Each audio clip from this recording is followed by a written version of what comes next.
I mean, the pictures just tell the story here. What was supposed to be a routine pre-trial hearing was anything but that for Rudy Giuliani today. The former mayor getting a tongue lashing from a judge after his verbal outburst in court. All right, it all has to do with the $148 million defamation judgment won against Giuliani by two former Georgia election workers.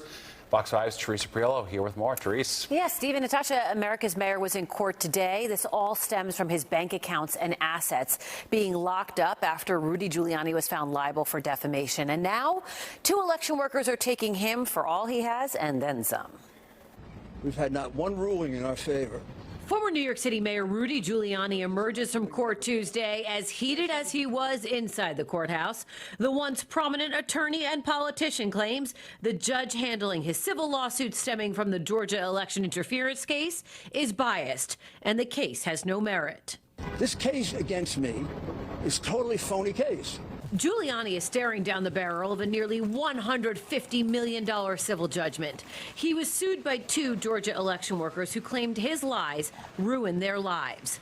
He was ordered to turn over his New York City apartment and a 1980 Mercedes, as well as 4 Yankees World Series rings, which he's been slow to do. Judge Lewis Lyman rejected the notion that he's got nothing left to give.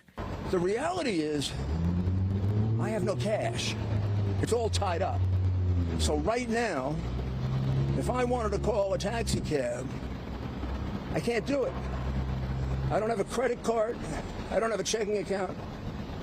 I have no place I can go take cash out except a little bit that I saved, and it's getting down to almost nothing. He does have a place in Florida worth between $1 and $2 million. If he can claim it as a primary residence, he'll keep it under Florida's homestead law.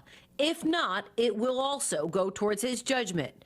Mitchell Epner is a former federal prosecutor. Everything that he has now, other than the very small amounts that are protected under different states' laws, goes to the prevailing plaintiffs. And if it doesn't add up to $150 million, everything he makes in the future also goes to them.